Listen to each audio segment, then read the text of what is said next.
Good news, Hyderabad ORR కి అతి చేరువలో విల్లాస్ APR ప్రాజెక్ట్స్. ప్రేక్షకులకు నమస్కారం. ఈ నెల జూలై 15-16 తేదీల్లో ప్రముఖ స్టాక్ మార్కెట్ అనలిస్ట్ సుందర రామిరెడ్డి గారు ETF, index funds, mutual funds మీద వెబినార్ కండక్ట్ చేయబోతున్నారు. దీనికి 3,000 రూపాయలు ఫీజు పే చేయవలసి ఉంటుంది. ఆసక్తి ఉన్నవారు ఈ కింద స్క్రోల్ అవుతున్న నంబర్ కాల్ చేసి మీ రిజిస్ట్రేషన్స్ వెంటనే పూర్తి చేసుకోగలరు. సార్ నమస్తే. సార్ నమస్తే అండి. సుందరరామిరెడ్డి గారు, రీసెంట్గా ఈ banking and non banking finance కంపెనీలపై వాటికి సంబంధించి కొన్ని బ్రోకరేజ్ కంపెనీస్ అంటే వాటి పెర్ఫార్మెన్స్కి సంబంధించి ఆ స్టాక్స్కి సంబంధించి కొంత ర్యాంకింగ్ సంబంధించి కొన్ని రిపోర్ట్స్ వచ్చాయంట. ఏంటి అసలు ఈ బ్రోకరేజ్ కంపెనీలు ఈ బ్యాంకింగ్ సెక్టార్స్కి సంబంధించిన స్టాక్స్కి సంబంధించి ఎటువంటి రిపోర్ట్స్ని జనరేట్ చేశాయంటారు? రైట్. సో బ్రోకర్స్ అనేవాళ్ళు ఈ స్టాక్ మార్కెట్లో కంపెనీ సంబంధించి అప్పుడప్పుడు buy rating, cell rating, hold rating ఇటువంటి మామూలు విషయానండి.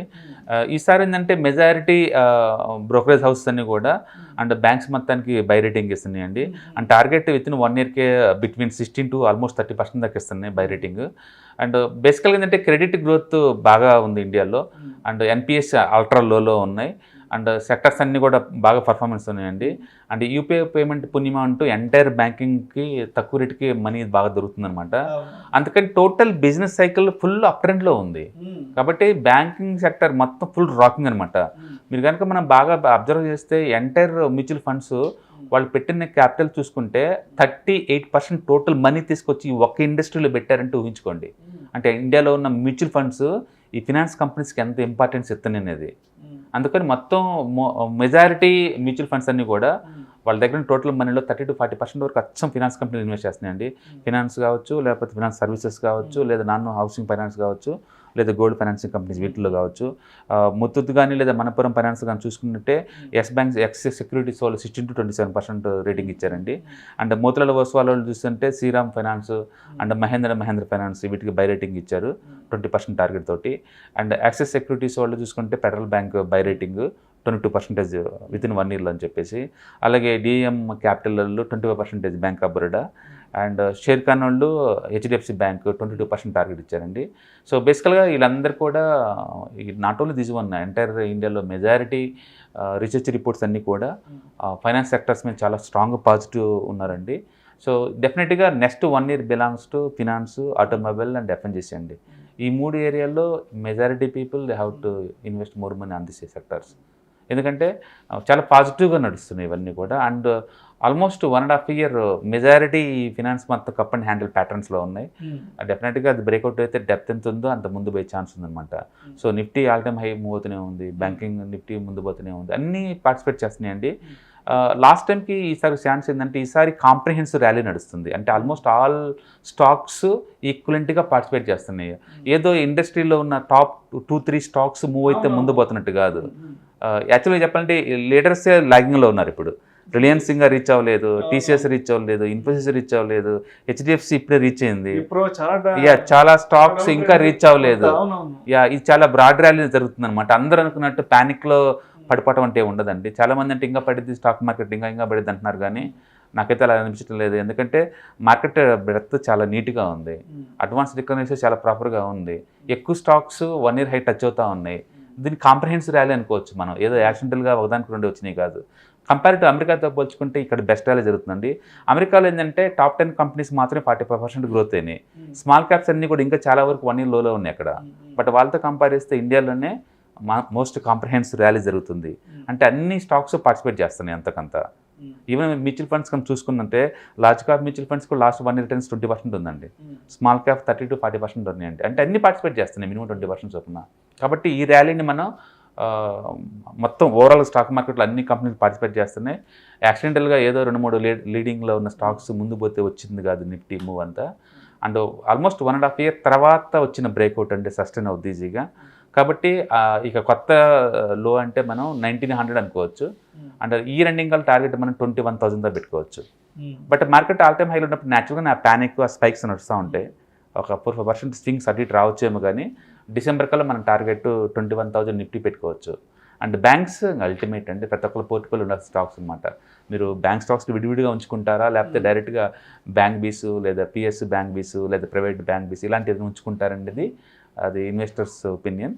బట్ కంపల్సరీగా ఒక 30% అలొకేట్ చేయండి ఓవరాల్ పోర్ట్ఫోలియోలో ఈ ఫైనాన్స్ సెక్టర్స్కి. సుందరరావు గారు అదేవిధంగా ఈ యూపీఐ కలెక్షన్స్ కానీ అదేవిధంగా జిఎస్టీ కలెక్షన్స్ తర్వాత అంటే ఇవన్నీ చూసుకుంటే వీటి యొక్క ఇంపాక్ట్ అనేది బ్యాంకింగ్ సెక్టర్ ఇంకొంచెం అగ్రెసివ్గా ముందుకు వెళ్ళడానికి సహాయపడ్డాయంటారా? డెఫినెట్గా అండి. ఎందుకంటే ఒకప్పుడు మెజారిటీ క్యాష్ పేమెంట్లు ఉన్నప్పుడు ఏంటంటే ఈ చిన్న చిన్న హోటల్స్, చిన్న చిన్న రిటైల్ బిజినెస్లు అన్నీ కూడా ఆ మనీ అంతా లోపల దాచుకుంటాడు. 1 month 2 months అయిన తర్వాత ఈ డబ్బు తీసుకెళ్ళి వేరే వాళ్ళకి అంటే ఇల్లు కొంటామా లేకపోతే అప్పుకీయటమా చేసేవాడు. ఇప్పుడు అలా కాదు. యూజర్స్ అందరు కూడా ఈవెన్ 10 రూపాయలు ఛాయ్ తాగినా కూడా యూపీఐ పేమెంట్ అండి. కూరగాయలు కట్ట తీసుకున్నా సరే యూపీఐ పేమెంట్ అండి. డైరెక్ట్ ఇది బ్యాంకులోకి వెళ్ళిపోతుంది. సో 10 రూపీస్ 20 రూపీస్ విత్డ్రాల్ వెంటనే చేయరు కదా. అందుకని వాళ్ళేంటి 1 lakh 2 lakh అయిన దాకా వెయిట్ చేసి ఆ డబ్బులు విత్డ్రాల్ చేస్తున్నారు.